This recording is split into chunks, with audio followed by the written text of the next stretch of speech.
Akkam jirtan hordoftoota Maartii TV jirtu amma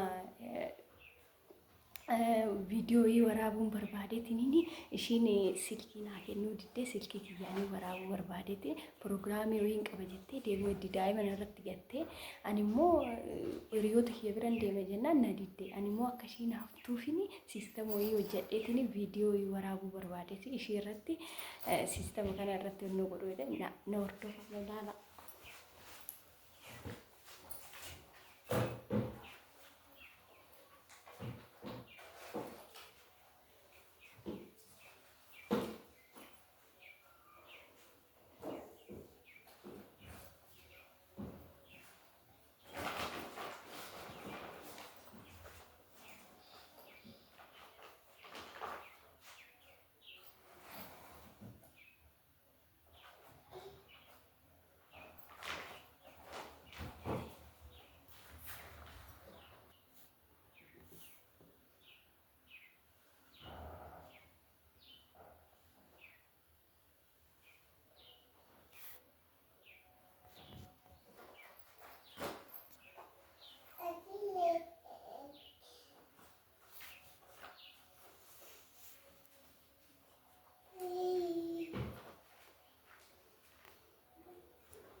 Jira godheen jira juukii bishaan yommuu ishiin dhufte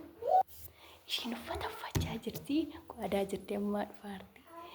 qaakaa kanan hojjechuu barbaade.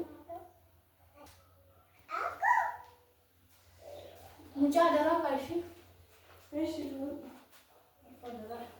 Taariku tapha dhammaan lafa ishee shumaanii sanfoo video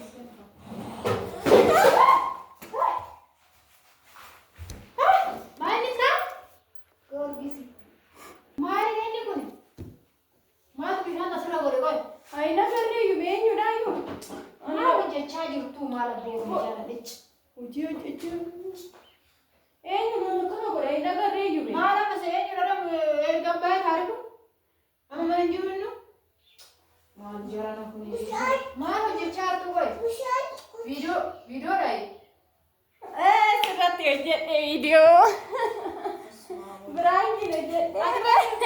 adille agarte ijoollee sinjina agarte tan miraan kinarratti gootu kafanan fadhee gadi ba'aa jiru maala boofni gara naaf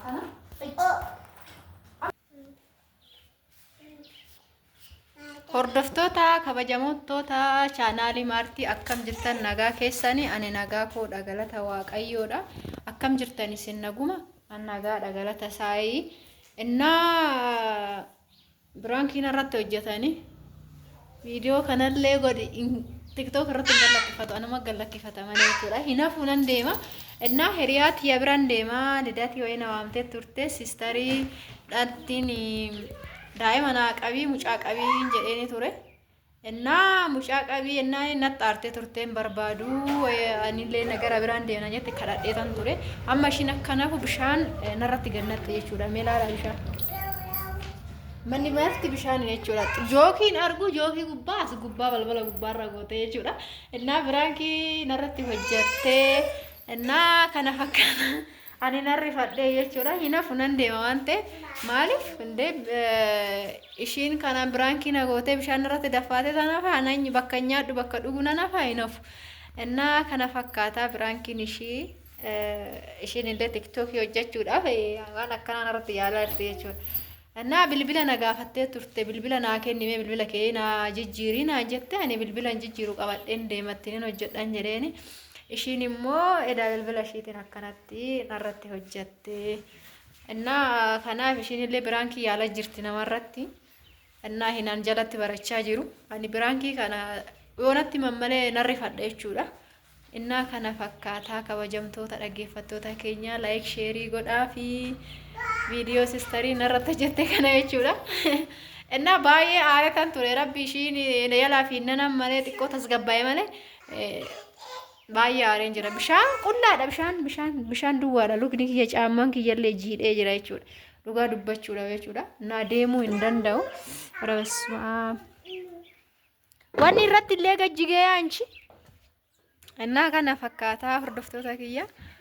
innaa biraankii qallaalumatti akkatti nama hojjetanii anillee biraankii akkatti qo'ammaa nan deeffadha ishiillee amma biraankii irratti hojjedha hin dhiisu Ishiinis tiktookii hojjechuudhaaf waan akkanaan irratti yaalte badee abbaan koo badee mataan kiyya jiidhe bishaan jechuudha bishaan. Innaa kana fakkaata kabajamtoota jaalatamtoota maartii tuubii isinin jaaladha isinin kabaja laayik sheer gochuun dagatinaa na jajjabeessaa isinin.